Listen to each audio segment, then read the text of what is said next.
लीपापोती की कोशिश तो पहले दिन से हो रही है। वो तो एक अलग बिंदु है। एसआईटी का गठन ही इसलिए हुआ क्योंकि पुलिस पर लीपापोती के इल्ज़ाम लगने लगे थे। जब ये कांड हुआ और जितनी फुर्ती से एएसपी अभिनव कुमार ने या सीनियर एसपी कार्तिकेय शर्मा ने कह दिया कि आत्महत्या का मामला है, कोई जोर ज़बरदस्ती नहीं हुई, तो लीपापोती की तो बात तभी से दिखाई देने लगी। और बाद में पोस्टमार्टम रिपोर्ट में जोर ज़बरदस्ती की पुष्टि हो गई, तो उसी समय से लोगों में आक्रोश हो गया, जबकि परिजन लोग शुरू से कह रहे थे लड़की के कि इसमें गलत काम हुआ है लड़की के साथ। वो तो हो ही रहा है।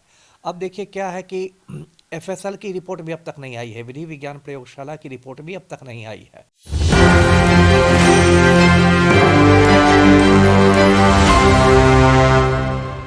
नमस्कार, एक न्यूज 24 देख रहे हैं आप और मैं हूं आपके साथ साहिल। देखिए, बिहार में जो शंभू गर्ल्स हॉस्टल का जो प्रकरण हुआ वो लगातार थमने का नाम नहीं ले रहा है, लेकिन अब पटना एसआईटी ने अपनी रिपोर्ट जो है वो डीजीपी के हाथ सौंप दी है और इसको लेकर के भी काफी सवाल खड़े हो रहे हैं। हमारे साथ विशेष रूप से बातचीत करने के लिए एक्स आईपीएस अमिताभ दास सर है।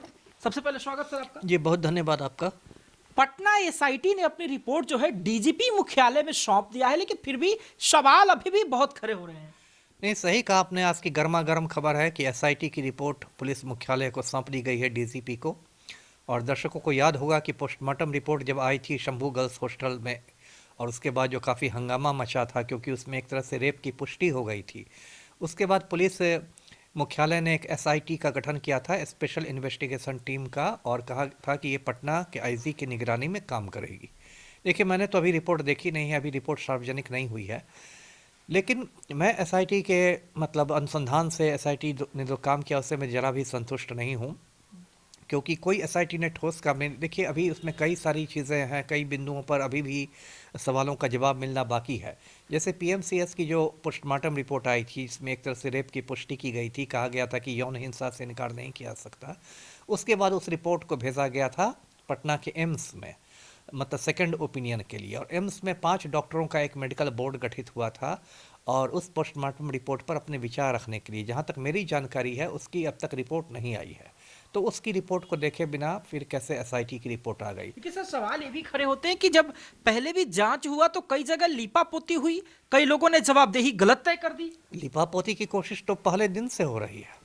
वो तो एक अलग बिंदु है। एसआईटी का गठन ही इसलिए हुआ क्योंकि पुलिस पर लीपापोती के इल्ज़ाम लगने लगे थे। जब ये कांड हुआ और जितनी फुर्ती से एएसपी अभिनव कुमार ने या सीनियर एसपी कार्तिकेय शर्मा ने कह दिया कि आत्महत्या का मामला है, कोई जोर ज़बरदस्ती नहीं हुई, तो लीपापोती की तो बात तभी से दिखाई देने लगी। और बाद में पोस्टमार्टम रिपोर्ट में जोर ज़बरदस्ती की पुष्टि हो गई, तो उसी समय से लोगों में आक्रोश हो गया, जबकि परिजन लोग शुरू से कह रहे थे लड़की के कि इसमें गलत काम हुआ है लड़की के साथ। वो तो हो ही रहा है। अब देखिए क्या है कि एफएसएल की रिपोर्ट भी अब तक नहीं आई है, विधि विज्ञान प्रयोगशाला की रिपोर्ट भी अब तक नहीं आई है। इसके अलावा इस मामले में 2-3 लोग जो संदिग्ध हैं, जो मैं ये नहीं कह रहा कि दोषी हैं, लेकिन जो संदिग्ध हैं, जैसे शंभू गर्ल्स हॉस्टल की संचालिका नीलम अग्रवाल, उसका बेटा आशु अग्रवाल, ये लोग अब तक पुलिस गिरफ्त से बाहर हैं, फरार चल रहे हैं, इनसे पूछताछ भी नहीं हुई है। तो फिर एसआईटी ने कौन सी रिपोर्ट दे दी?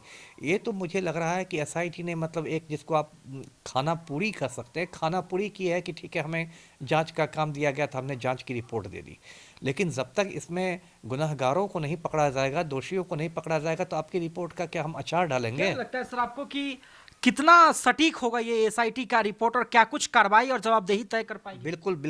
बिल्कुल सटीक नहीं होगी रिपोर्ट, बिल्कुल सटीक नहीं होगी रिपोर्ट। ये जो भी हो रहा है, जो भी कवायद हो रही है, ये बड़े बड़े गुनहगारों को, रसूखदारों को बचाने की कवायद हो रही है ना? बचाने की कवायद हो रही गृह है। मंत्री ने तो कहा कि हम बख्शेंगे नहीं, कोई भी रहे। अरे, गृह मंत्री तो डायलॉग मारने के लिए ही पैदा हुए हैं। सम्राट चौधरी की बात का क्या महत्व है ना? सम्राट चौधरी तो बस डायलॉग मारते हैं कि हम गया में अपराधियों का पिंडदान करवा देंगे तो हमारा बुलडोजर तैयार हो गया है। तो अमिताभ बच्चन के जैसा डायलॉग मारने से थोड़े होता है सम्राट चौधरी जी।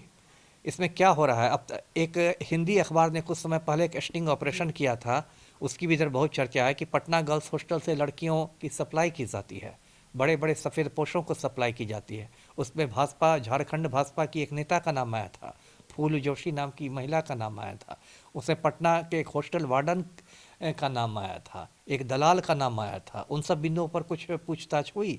देखिए, एसआईटी जो है पूरे मामले को भटका रहा है।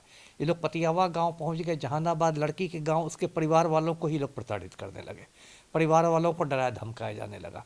एसआईटी का देखिए पूरा ये लोग चाह रहे हैं, ये पटकथा लिखी जा रही है कि लड़की खुद गलत थी और उसी में उसके साथ ये हादसा हो गया।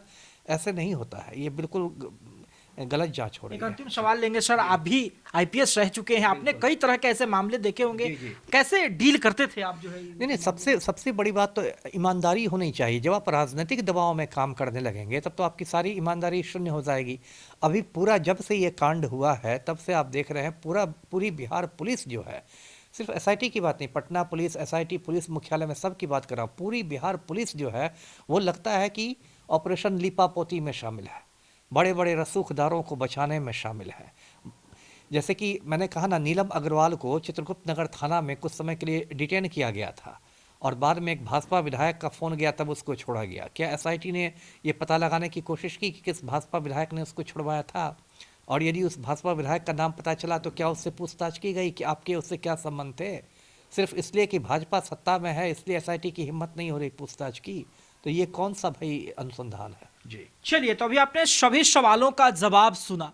देखिए, यह स्पष्ट है कि एसआईटी ने अपनी रिपोर्ट जो है वो डीजीपी मुख्यालय में दिया है, लेकिन जैसे ही रिपोर्ट सार्वजनिक होंगे तो फिर देखना दिलचस्प होगा कि क्या कुछ राज जो है वो खुले हैं। हालांकि आप क्या समझते हैं, अपनी प्रतिक्रिया हमें कमेंट बॉक्स में जरूर दें। देखते रहे सभी अपडेट्स के लिए न्यूज़ 24 सहयोगी कमलेश कुमार के साथ साहिल कुमार की रिपोर्ट पटना से।